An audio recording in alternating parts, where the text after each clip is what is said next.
And and so, like other sessions at the end, I'll drop a link in for the PD certificate. And as we go through, I'm going to share some things in the chat. I'm going to share some links to the curriculum that I'm talking about. Okay. So the first thing, so the first curriculum I want to talk about, kind of show briefly, is a curriculum that I did on the driver's license campaign. So some of you might know that Make the Road New Jersey was, heavily involved in the push for New Jersey to come up with driver's licenses for folks that are out of status. So, so my students who are interested in this, we worked on this over the course of a few weeks. And what I would do is take the topics and integrate that into the conversation, the grammar, the vocabulary, the reading, and the writing in that way. So, for example, here, I'm not a very good artist, as you can tell. So, one of the things that I had on the worksheet was, if the students were out at campaign spaces trying to get people to sign up. So, person says, "Excuse me, can I talk to you about our campaign?" And the person says, "We want to expand access to driver's license." And the person says, "Why should I support that?" And well, there are several reasons, right? So the idea here being that if you have an opportunity to talk to somebody about this, how are you going to make your case, right? And then, would you like to sign the petition? Yes.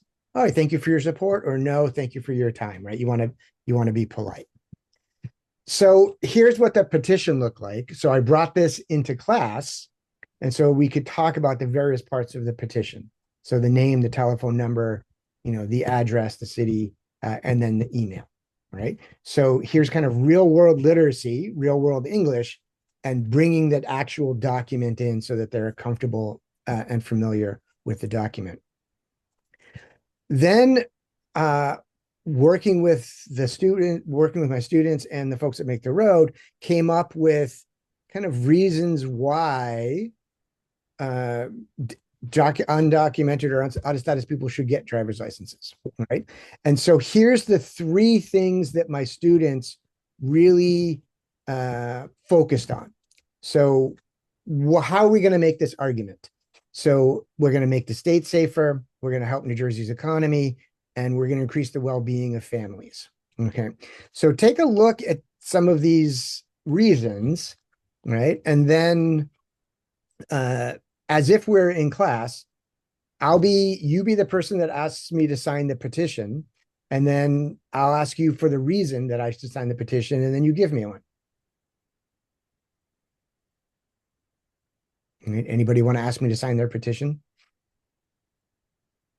I'll go. Okay, Hi, can you sign my petition, please?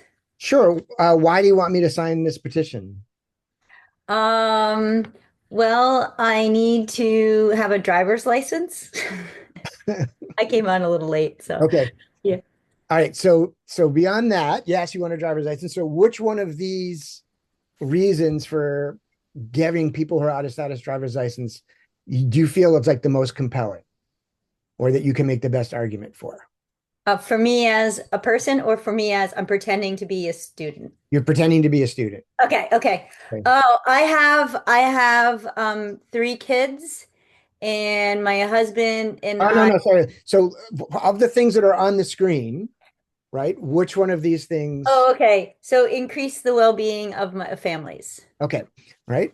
And then under that, which one would you say? Um, I would say drive children to school. Okay, right. So the idea here being we have these high level things. It'll make the state safer, it'll help the economy, and it'll increase the well being of family, right? And then if you're comfortable going further, then you can give some of these other reasons. Any of these reasons jump out at you as something that you feel like, sort of rhetorically, if you were engaged with people, that it might prove, somewhat convincing?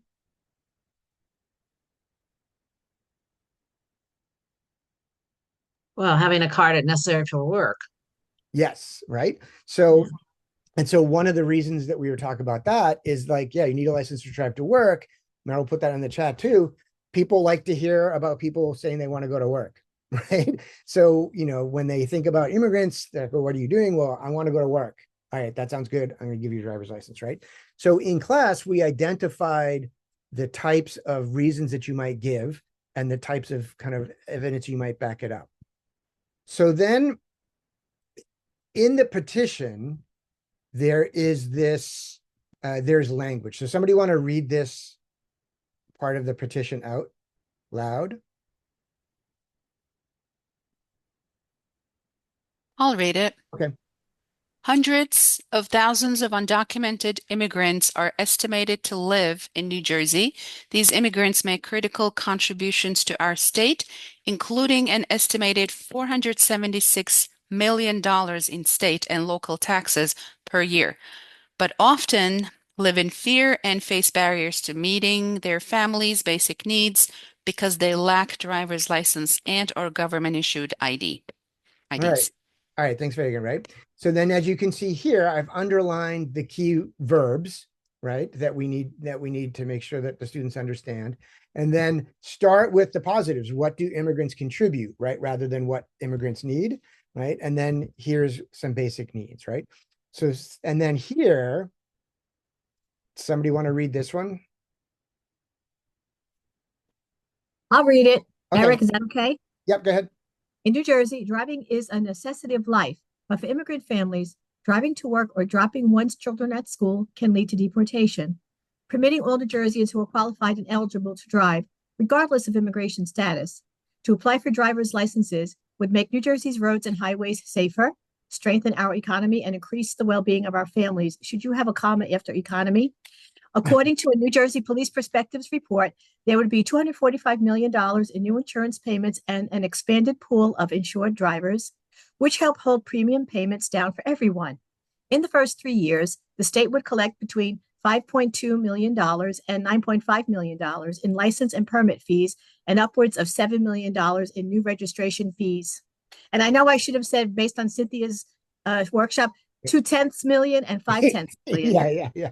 So, all right, thanks. So we're not going to have a debate about the use of the Oxford comma, but so you can see here, this is a mouthful, right? So this is what's on the form. So then I would ask my students, like in English, can you explain why insurance would get cheaper, right?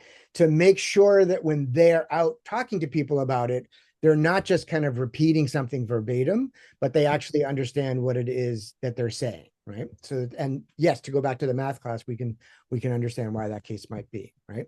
And so then similar here, that's another part of the petition, right? And then here, working on these two really important vocab, so expand and regardless, right? And then here's the actual language of the bill. And so I went through the language of the bill and outlined like the key terminology, right? So lawful presence has 5 requirements, required to submit this sort of stuff, right? So the idea being that students really in their own words can make the case for why people should get access to driver's licenses, right? It goes into grammar, right? So we have to have gerund, like not having, right? This sort of stuff, right? And then the benefits all around this way, right? So you can see here, the idea is you start with the topic, right? Look at the actual text. What's the language? What's the grammar that you need to work on? And then do all of that. So each class would not be all of this. This would be part of each class, right? And then where's my phone? I'm going to drop if you're interested, I'm going to, where'd it go? Sorry. Here is a link to that curriculum if you're interested in looking at that curriculum. It's, out of date now because we have moved on and we actually have those driver's licenses. I actually have to get the other link, sorry. Another curriculum that I've done is a wage theft mini curriculum, right? So wage theft, huge issue, right, for our students and for people more generally. So one of the things that I did here was start with the verb tense, right? So we need the past, the present, and the future, but the content that we're using is informed by how much they're getting paid and then things like this. So yeah, I have to drop I had that link. I'll have to get that link for the driver's license one later. Sorry. So here you can see I start with the key grammar, right? So I deserve more money. I deserved more money. I deserve a raise. In a few years, I will deserve a promotion. So we're doing the grammar that students want to do. We're doing the vocabulary that they want to do on a topic that they care about. So here I grabbed images about people working and then had the students talk about what these jobs were, right? And then kind of used the grammar to talk about it. And then asked here, this is the guy's name, what's a job title, and then what's a fair wage for this job, and then what their boss gives them, right? So this creates an opportunity for conversation in the class, right? Where people are like, oh, I think, if you're working as a cook, should be $18 an hour. No, it should be $22 an hour, right? And then how much the boss actually gives him, right? I'm not going to ask you to identify these because you don't know each other yet. And like you might have strong differences of opinion, right? So then here, somebody want to read Pedro's situation? I'll read it. Okay. Okay. Go ahead. Okay. So Pedro is a chef. He can also be called a cook. They work under the head chef in the kitchen. They work very hard. They have to cook with the correct ingredients. They have to work fast, and the kitchen is hot. It is hard work.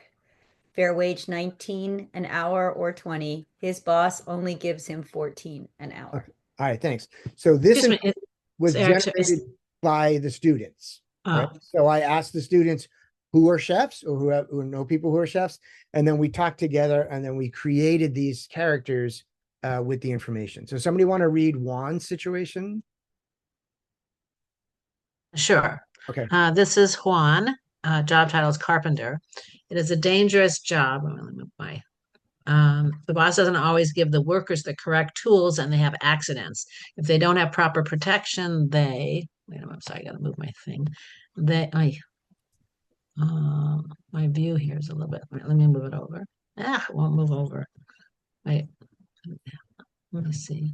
I'm sorry. I'm not getting the whole thing. Oh, here we go. Okay. I'm so good at this. The boss doesn't always give the workers the correct tools, and they have accidents. If they don't have proper protection, they can get hurt. Their job also depends on the weather. If it is raining, snowing, or too hot, they can't work. Some bosses don't pay by the hour and instead pay for a whole day. This means the workers don't get paid for overtime. Sometimes they don't get paid at all. If they complain, the bosses might just tell them, go back to your home country. Sometimes the jobs pay cash, so the workers can't claim taxes. They often don't have insurance or benefits. The fair wage is $18 to $20 an hour. He is getting 15. Okay. All right. Thanks. So, so we can see we create these characters, work on our verb tenses. Wow, that's a good one. Here, to go back to the previous session, spatial reasoning, here's a chart about wage theft. And you can see that wage theft, overtime violations, minimum wage violations, all of these dwarf like robbery or auto theft or burglary, right? So here I have to say, like, this part of the lesson was actually a bit hard because for those of you that are Spanish speakers, I can't really speak very much Spanish. All these are the exact same word in Spanish, like larceny, burglary, auto theft, they're all robo, right? And I was like, all right, so I got to come up with different ways to talk about this, right? So then we talked about what ranks. Here's from Make the Road, petition for getting changed. Here's how to track your hours at work. And then we went to, sorry, we're going through this a bit fast, but the state has a guidelines for how to file a wage theft claim. So we talked about that, and then I gave them forms for filling it out, right? So how do you actually fill out the form to apply a wage theft? And then we used this form and went back to this people who had been treated unfairly by their boss. So for example, somebody want to read Lucia Mendoza's situation? I'll read it. Sure. See if I can put the whole thing. Um, make it a little bigger here. Yeah. Lucia Mendoza lives at 1010 Boston Place in Linden. Her zip code is 07036. Her phone number is 555-555-5555. She is a housekeeper. She works at the Hilton Hotel near the Newark Airport. The address is 1170 Spring Street, Elizabeth, New Jersey, 07201. Her boss is named Katie Rude. Lucia gets paid $12 an hour. This summer, the hotel decided to have workers wear new uniforms. Lucia had to buy her own uniform. It cost her $200 to buy the clothes they wanted her to wear. She is still working there. She started working at the hotel on July 4th, 2019. All right, thanks, Meryl. So then what we did was we looked at her case, and then all the information was here. We filled out a wage theft form for her, right? What for those of you that know, what's the violation here? Maybe the uniform, how expensive it is. You cannot make employees pay for their own uniforms, right? That's a wage theft violation, right? So ask the students to kind of identify what was going on there, right? So in the chat, I just dropped the link for this one. Okay, so the idea here being, again, start with what students are interested in, and then bring everything together that you're doing in an ESL class already, right? So, yeah. Questions so far? How long do you usually spend on this lesson? I mean, a So, month? it depends upon the nature of the lesson.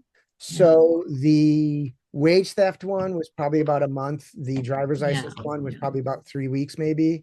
And the one I'm about to show you was a little bit shorter. And what I do is I make, after each class, because the materials develop and sort of grow, I send it to the students so that they have a copy of it as we're continuing to add pieces to it. Particularly because that not every student can come to every meeting, right? And it's really important to have those materials there. So the one that I've done most recently with my students is dealing with ICE. So not surprisingly, right? So I began by looking to some of the Know Your Rights documents and the sort of like red cards that people pass out. And so started with these phrases that are on the card, right? And then asking them, what does this mean? And then what questions do you have about this? Okay. So for example, my students will say, I know what staying silent means, but like, is that going to make me look guilty, or is that going to get me in trouble? Right. And so we have to have those conversations. And like at the previous Know Your Rights, I'm not a lawyer. I don't pretend to be a lawyer. So I don't give legal advice, but I let them know what lawyers have been saying. Right. So starting by here's the key phrases that you need to know. Right. Here then, this is what all the Know Your Rights documents say. All right. So if ICE approaches you on the street, what do? You can remain silent, do not run, ask, am I free to go? If they say yes, then you should leave. If they say no, then say, I want to speak to a lawyer, I'm going to remain silent. Okay. Not everything's going to go down the same way. All right.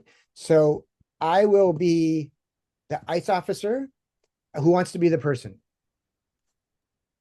I'll be the person. Okay. And it's not subtle that the ICE officer is not a person. So you come over here. Why? I want to speak with you. Am I free to leave? Yes, but I want to speak with you. I'm free to leave, so I'm going to leave. Okay. So we begin with this basic conversation. And then, of course, Larissa, who had been the person, now she becomes the ICE officer, right? So now it's the ICE officer, and who wants to be the person? I'll be the person. Larissa, you can accost somebody on the street. Who do you want to accost on the street? Who wants to be accosted? Are we doing scenario 2 or scenario 1? No, let's just still doing scenario 1. Okay. I'll be the person. Okay. You come over here. Why? I want to speak with you. Am I free to leave? Yes, but I want to speak with you. I am free to leave, so I'm going to leave. Okay, thanks for asking, Larissa. So by going through this multiple times and taking turns, students get to say both sets. They understand the language, they understand what it sounds like, and they can also ask grammar questions or vocabulary questions if they're saying something that they don't understand. Not surprisingly, people can be pretty good ICE officers in terms of like their tone, their register, and things like that, right? So here, now we get the situation where it says no, all right? So Fagan, now you're the ICE officer, and who are you going to be talking to? Kenya has volunteered, I think. Anybody who volunteers. Okay. Kenya volunteered. Okay. You come over here. Why? I want to speak with you. Am I free to leave? Am I free to leave? Oh, I'm there's talking to Kenya. two people. Sorry. Oh, So Kenya with an I had her hand up first, I think. Sorry, I just expanded the screen. I didn't realize there was This is two cute. We Kenyans. have to. So Kenya with an I, like an album bad. title. I'm out. They had Kenya with an I. This is cute. This is cute. Okay. Start again. From the beginning? Yeah. Okay. Yes, with Kenya with an I. You come over here. Why? I want to speak with you. Am I free to leave? No. What agency do you work for? Please show me your badge. Oh, I request a lawyer. I have the right to remain silent, and I am going to remain silent. Okay.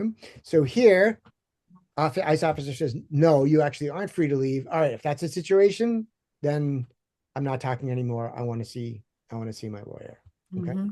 Now, all right, Kenya with an I, ask Kenya with a Y here. So Kenya with an I, you're the ICE officer, and Kenya with a Y, you're the person. Okay. Okay. Okay. Give me your bag. I do not consent to this search. I'm going to check your pockets. I do not consent to this search. Okay. So here's a situation where, unlike the conversation here, I'm not concerned that the students can work with the term consent like Consent. 7 ways till Sunday, right? Because consent's a complicated term, right? It is and it isn't, right? But I want them to be able to say, I do not consent to this search, right? So I'm not as concerned about them understanding the syntax and that sort of stuff. It's important that they just be able to say, I do not consent to this search, right? This is the bare bones. I do not consent to this search. Not gonna have a conversation. I do not consent to this I search. do not consent. Okay. All right. So this is ICE talks to you on the street. Okay. So this makes sense. So we practice this in class, and people took turns being the ICE officer and being the person and kind of like talking about it. Mhm. So then, as you've heard from the previous presentations from Make Their Own Jersey, sometimes they come to the house, right? And this is the advice that lawyers give them, right? Don't open the door. If they say we have a warrant, say slide the warrant under the door, right? If they have a judicial warrant and enter, you can say I have the right to remain silent and these kind of things. So what does this look like in conversation, right? So Kenya with a Y, now you're the ICE officer. And then who are you calling on? Whose door are you knocking on? Larissa, Okay. ready? Mm-hmm. Open the door. There you go. Do you have a warrant? No. Then I do not need to open my door. I will not. Right? Just straightforward. If you don't have a warrant, I'm not going to open it. Okay. But it keeps going. Okay. So Larissa, now you're back to you're being typecast as an ICE officer. You need to talk to your casting agent. No. Right. So you're the ICE officer, and who are you going to grab now? Somebody who hasn't been grabbed yet.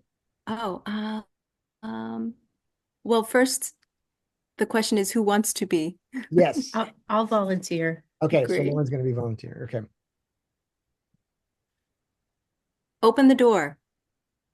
Do you have a warrant? No. Then I do not need to open the door. I will not. ICE comes in anyways. I don't consent to entering my home or searching my home. I'm exercising my right to remain silent. I want to speak with a lawyer. Okay. So the situation here is, even if they don't have a warrant, we need to be aware that sometimes they still might come in. Right. And so what do you do? One of the things here that we also talked about in class is that they have the right to say, I don't speak English, I need an interpreter. And one of the things that I talk to with my students is like, I don't care how well you speak English, you can still say that. Right? Like maybe you're an advanced student of English and you could be on a debate team, right? You're not a lawyer. So you can still say, I don't speak English, I want an interpreter, right? And students were like, but I speak, I was like, doesn't matter. You can just say, I don't speak English. It's your right to have an interpreter, right? So we can think about that strategically. Okay. Now, if they're at the door, we have to think about what they're providing at the door, right? So Lauren, now you're the ICE officer. And who wants to volunteer to have their door knocked on? I can. Okay. I can. Open the door. Do you have a warrant? Yes, Slide it under the door, please. here it is. This is not a judicial warrant. I do not need to open my door, and I will not. Right. So there's a couple different types of warrants. Actually, there's a judicial warrant is the only warrant that counts. The ICE warrant is them printed it on their printer in their office, and it's about worth the same as like a coupon at Dunkin' Donuts, right? Maybe even less, right? So here, do you have it? Yes, slide it under the door. I don't have to open it. Okay. Now, this is more complicated. They'd have a judicial warrant. Okay. So Diana, now you're the ICE officer, and who are you going to be speaking to?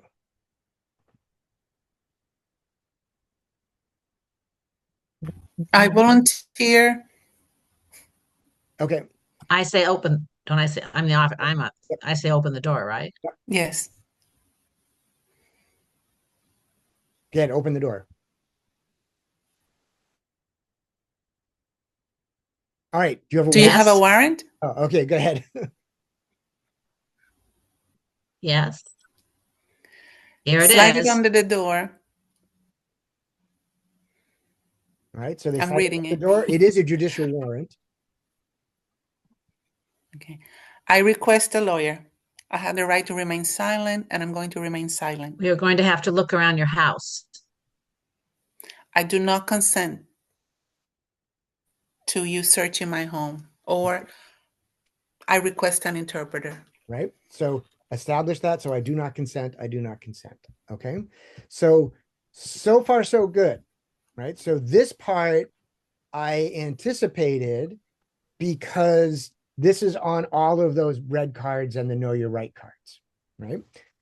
Then I asked my students, all right, so do you have other questions? Right. Are there other situations, other scenarios that you're concerned about? So one of the scenarios my students came up with was that, all right, ICE has the wrong address. So all of a sudden they're knocking at your door, but the warrant that they have is not for your house and not for you. So what I did is, because I'm not a lawyer, I went to the lawyers at Make the Road, New Jersey, and said, all right, here's a situation. ICE has the wrong address. What do you do? And so the lawyers were able to tell me, don't open the door, tell them they have the wrong address, and don't tell them anything else. Okay. So again, we need an ICE officer and a person at home. Somebody who hasn't spoken yet. So Tamika, Logan, Sydney, Judy, Kathy, Lynn, Astrid. I'll speak. Okay. Volunteer. Oh, okay. Right. Tamika, you going to be the ICE officer or the person? I can be the ICE officer. All right. Then who wants to be the person? I'll be the person. Okay. Go ahead, Renee. Okay. Open the door. Do you have a warrant? Yes. Slide it under the door. Here it is. So they slide under the door, and it is, in fact, a judicial warrant. Mm-hmm. You have the wrong address. Do you know that person? I am not going to speak to you. Do you know where the correct address is? I'm not going to speak with you. Right. So you're not there to solve their problem. Mm-hmm. Right? You're not there to help them do their job. Right. And you're not required to give them that information. Right. So you can just say, I'm not going to answer that question. Okay. So this is something that I don't know that I know that this happens quite often, but without my students raising the question, I wouldn't have built this into the curriculum, right? So this is going to the students and saying, what's on your mind? What questions do you have? Getting the information and then building it into the dialogue. Now, my students came up with another scenario, right? Which is ICE has the correct address, but the person they're looking for doesn't live there. So what do? Don't open the door. Tell them that the person on the warrant does not live there, and don't tell them anything else. All right, so Lynn, you were going to volunteer before. Do you want to be the ICE officer or the person? I'll be the ICE officer. Okay, all right, who's going to be the person? I'll be the person. All right, I don't know who said that first, but I saw Denise's hand go up first, maybe. Okay. Open the door. Do you have a warrant? Yes. Slide it under the door. They slide under the door, and it is a judicial warrant. Oh, that person does not live here. Do you know that person? They do not live here. Do you know where they live? They do not live here. All right. We're not engaged in a conversation. We're not saying they're not here.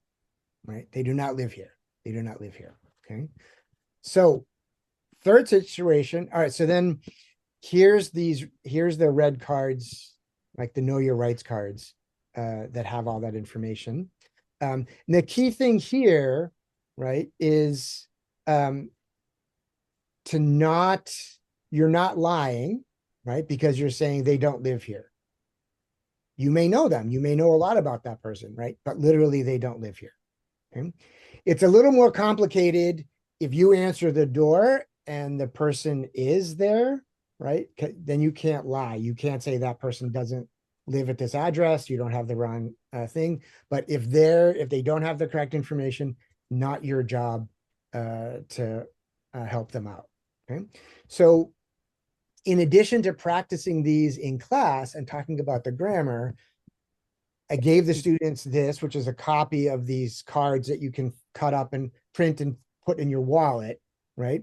And if you've seen these before, the idea is you might be pretty nervous talking to an ICE agent, right? And so rather than having to say this, you can just give it to the ICE officer and it asserts your right to remain silent and to get an interpreter. So then with my students, I said, this is what a judicial warrant looks like, right?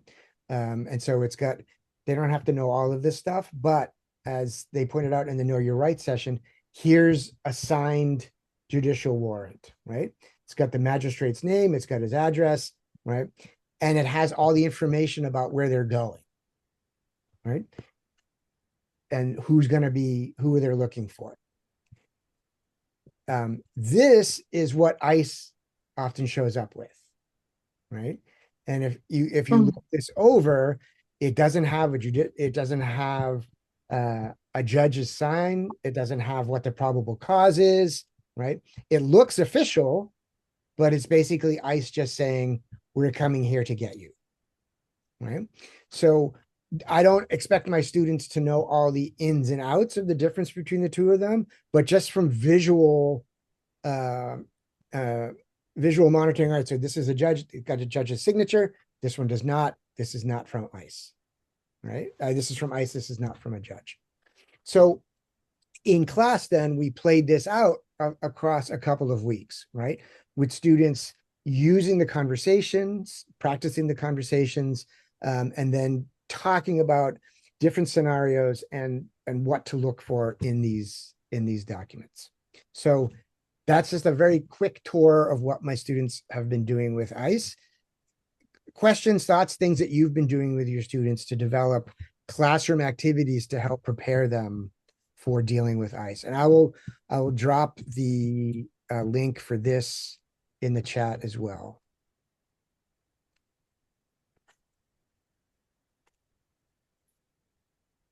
I have a question. Yep. How about students being approached to inquire about other students? I told them, not to say anything, just keep like, no, I don't know. You don't have to say anything about anybody else, right? If they have questions about you, right? If they've got a warrant and they have questions about you, yes, you have to talk to them. If they're talking about other people, you have no responsibility to talk to them about that other stuff, right? So I think we were in the previous session of Know Your Rights when we were talking about this. Caesar was saying, just even in this role play, like, oh my God, like feeling a little bit nervous, like when an ICE person is talking to you. So we have to go through this. And to Meryl's question, yeah, so some of the students in my class have dealt with ICE directly. And one of the things that they've shared is preparing other family members so that when those family members are at the door, that they know exactly what to say, right? And it's simple is best, right? Like, you don't have the warrant, I'm not going to let you in, or I'm not going to talk to you. And hearing from those people directly is really good in class, because then people know that this is not just theoretical, right? But this is folks that have actually dealt with them. Many of my students who have experiences with ICE are at home rather than on the street. So it would be good to hear from folks that have dealt with them, like on the street. Yeah, Fagan. You may have said it in the beginning. I think I missed it. This looks like more of intermediate to advanced level, Yeah, right? this is an intermediate class. Okay. Um, Anything specific for beginners? That's my concern. well, yeah, so if it was a beginning class, I would do the same structure, but change the grammar and the vocabulary, right? So I would really focus on if I do not consent to this search is too complicated, then I would have them say something like, I do not consent, or you don't have my permission, right? And so you can think about similar language that would be understandable for folks to understand what they're saying in that situation, right? And so really the thing is, like, what grammar are you working on? What vocabulary are you working on that you can integrate into it? Does that make sense? So with the intermediate class, we can get into broader discussions and strategy discussions sort of in English. With a more beginning level class, there may be more native language instruction about kind of like what the scenario is, and then targeted English phrases. Right. So yeah, so the ACLU has the judicial warrants are from that. There's an example of there. So other questions about this as a sort of an in-class generative curriculum? I know I spoke really fastly and tried to cover a lot of things quickly, but hopefully it made sense. It's very comprehensive. Yeah, it's great. Yeah. So the idea is any development that matters is longitudinal, right? So one-shot workshops like we're doing now are not ideal, right? So it's stuff that you do time and again across time, right? With other people, right? That's how we learn, is in concert with other people. So the fact that we keep going back to this in class really allows the students to become much more comfortable with it. Sometimes I realize I've made mistakes, right? I can look at a worksheet and be like, oh, don't, like I have a syntax mistake or something. And so then I got to go back and fix it and explain to the students that I had made a mistake. But yes, I try to be pretty methodical about it. And so I usually teach my class once a week for an hour and a half. So this may be 15 minutes, 20 minutes, right? Because if you did it for like an hour and a half, it would be overwhelming, right? The students are interested in this, but the one reason they come to class is they want to learn English, right? So there's a lot of things that they also want to be doing in terms of learning English, right? In addition to this. So I do other things as well. Yeah, Lauren? My question is, I guess like as teachers, we want we want to actually hear the students' experiences and what their concerns are about, immigration or whatever. But this is something that they may not want to talk about. And I think like maybe in the context of if they're going to make the road, they know that it's an advocacy agency, but like in other programs, we are more focused, let's say specifically on education. So they don't want to talk about their immigration status or their concerns or whatever in class. And I sometimes I feel like we're presenting this information to them, but we really don't know what their thoughts or what like, you know, how they're dealing with this. Yeah, so that's a good question. I mean, even at Make the Road, I don't presume that this is what my students want to talk about, right? So I don't pick up this topic until I hear from my students that this is a topic that they want to work on. So I don't come into class and be like, boom, we're talking about ICE, right? Because first off, maybe they don't know me necessarily, right? Why are they going to trust me? Or maybe they've had an encounter recently with ICE and they're traumatized by it, right? And so then talking about it in class, that's not going to be what they want to do, right? So it's really following the student's lead. And if they want to talk about this, they want to talk about this. And not all classes do, right? And so I don't force this on any group of students. It's what they're interested in doing. And I've done this. Okay. I've done this in other classes that are not advocacy organizations, and just letting the students know that we can work on things that they care about, and the ones that do, we do, and the ones that don't, we don't. Right. So because the focus is learning, the advocacy work is not outside of learning; it's part of the learning, right? But whatever the topic is that they want to talk about as their teacher, I'm going to help them talk about that topic. Right. So the worst thing that you can do is kind of like, write in and presume to know what their experiences are, right? And that like, I don't know what it feels like to be, talked to by ICE, So to Meryl's question. So I've used this generative approach, some with getting information about health care, accessing information about health care. I've done stuff about the kids' teachers. I've also done some of my favorite projects that I've done is having students design their own towns and being like, here's X number of dollars, what you're going to spend your money on, kind of like a hands-on Sim City. And they would, here's a school, here's a library, here's a pool, that kind of stuff. So it so I see something from Diana. So I think it's open to lots of different things that I've done. Yeah, Karen. I was going to say you were asking if there are other things related to this that we've done in our classes, and I was going to say that we watched the videos that were posted about. I don't know which agency did them, but the different videos about if you're approached on the street, if ICE comes to your house, and we had a discussion about that. But then we also did the checklists for how to prepare if someone is detained, and went through them together in class, like preparing getting all of your documents together at home and preparing documentation for someone to be able to handle your money or pick up your children.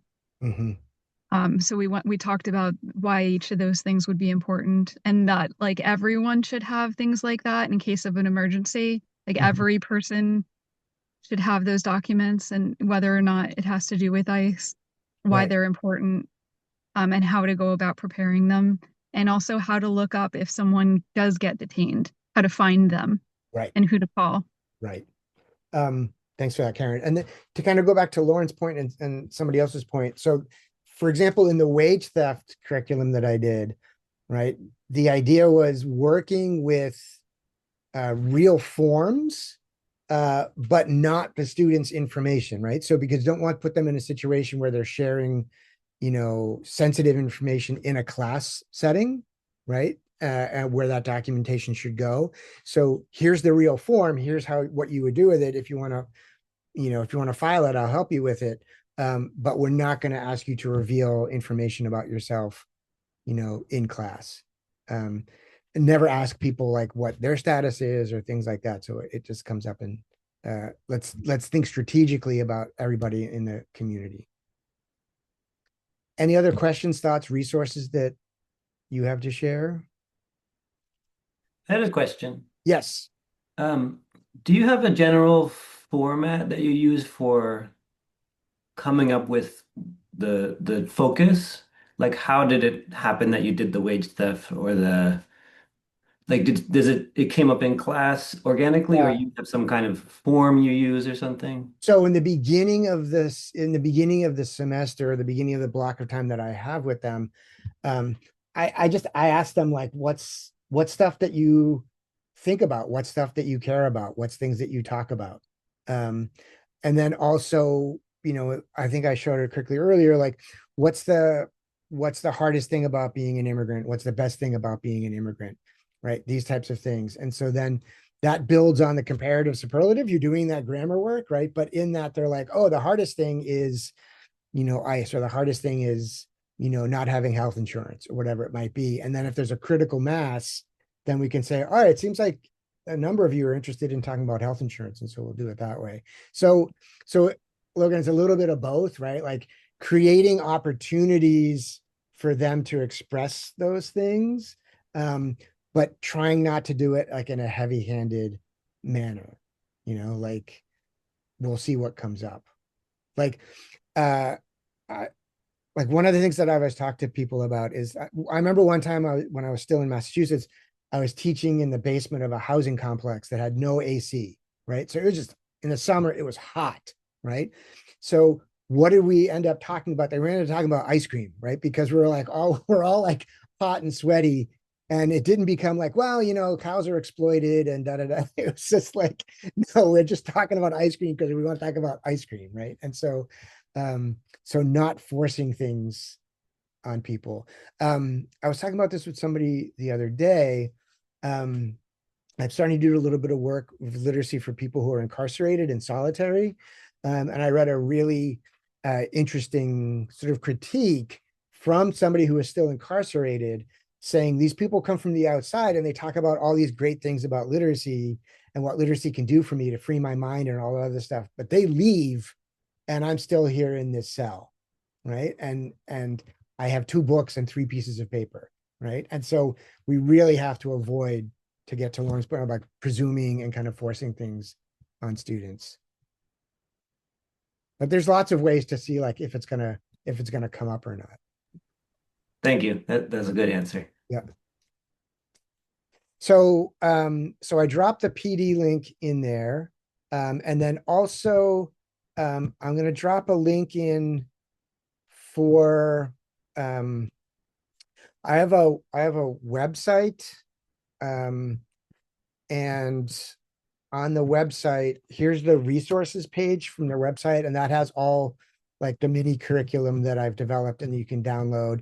It's also got ongoing stories that I do. This is a radically different change. Meryl knows directly about this. I do this like ongoing sort of soap opera story that the students also kind of like help me generate.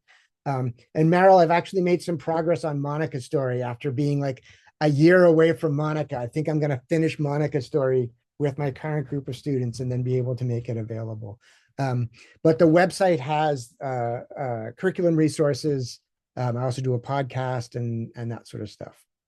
So all the things are there. Certainly feel free to send me an email.